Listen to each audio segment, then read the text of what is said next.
Aquí nos muestran cómo después de aparear unas bacterias, mediante el proceso de conjugación, se producen bacterias que tienen cromosoma y medio, es decir, un cromosoma y otro medio cromosoma.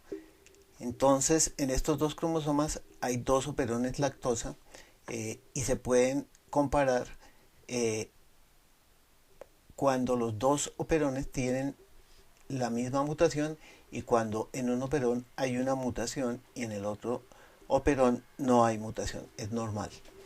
En esta parte nos muestran que los operadores, que son secuencias que pertenecen al operón, actúan en cis porque solo afectan el comportamiento del alelo al cual pertenecen, mientras que proteínas difusibles, por ejemplo, como los represores o como la proteína CRP, que difunden, pueden unirse al operador en los dos alelos, es decir, tienen un efecto en trans.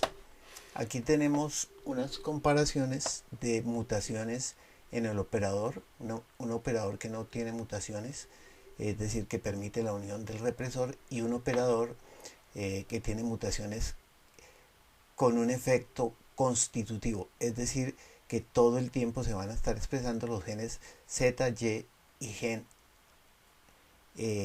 A.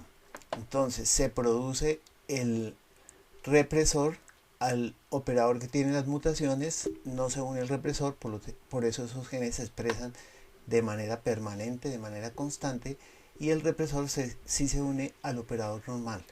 Entonces el efecto de las mutaciones en el operador es un efecto, como dice aquí, dominante en cis, porque solo afecta al alelo al cual pertenece el operador.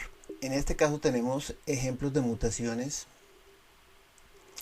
en el gen I, que codifica para el represor. Entonces, un gen I mutado que nos produce un represor no activo, por ejemplo, que nos produce mutaciones no inducibles, es decir, que nos produce un represor que se puede unir al operador, pero que no es inducible. ¿Por qué? Porque no puede unir alolactosa o el IPTG.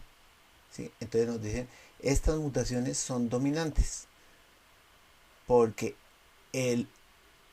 un gen I puede ser normal, pero con tan solo el represor mutado que se produce puede unirse a los dos operadores. Entonces ejerce un efecto dominante, así solo haya un solo gen mutado.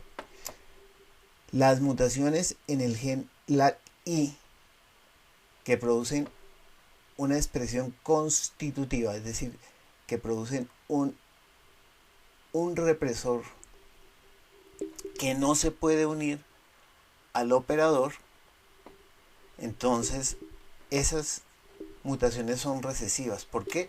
Porque se necesita que los dos alelos estén mutados para que puedan producir una